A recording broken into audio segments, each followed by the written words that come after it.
हो इकडे ना. काय चाललंय आज कामकाज तुमचं? आता काय कामकाज नाही हे आज एकरभर कांदे पेरले.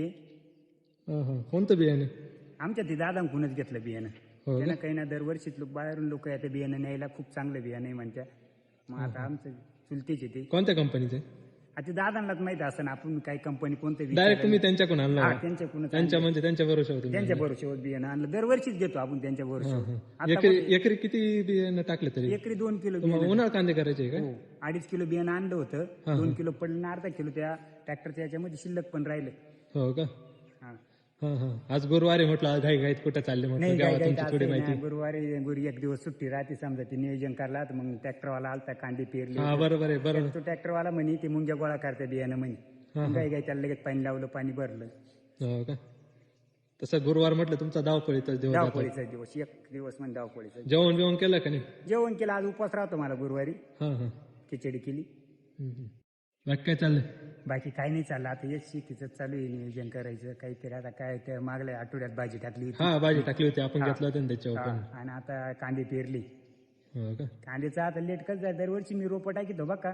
पण यावेळेस कांद्याचं वातावरण व्यवस्थित नव्हतं. भाव पण नव्हते मग नाही पण मग नाही यावेळेस भाव खूप जामच होते. जामच होत त्याच्यामुळे कांद्याचं आहे ना नाहीच लावायचं चाललं होतं डोक्यात. पण नंतर म्हणलो एखादं एकर करू बा समजा. मग त्या दादांकडून 2 किलो 2-2.5 किलो बियाणं आणलं. शेतकऱ्यांची आशा राहते. आशावादीची शेतकरी आशावादीची. बरोबर आहे. नगरपालिकेचा काय अंदाज आहे तुमचा एक? नगरपालिकेचा सत्यजित दादांचा पूर्ण पॅनल निवडून येणार. माहिती काही नगराध्यक्ष होणार यात काही शंकाच नाही. 100%. 1001%. हो का? काय तुम्ही आढावा घेतला होता त्याच्याबद्दल? नाही मी एका पाहुणे त्या दिवशी सहज गेलो होतो.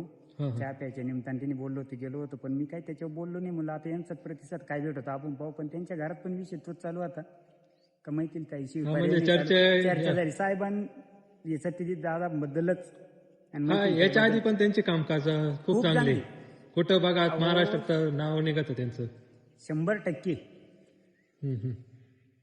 अहो आपली संगमनेरची नगरपालिका 1 नंबरची नगरपालिका आहे. तिला किती बक्षीस भेटले. बक्षीस कोणाला भेटा द्यावं?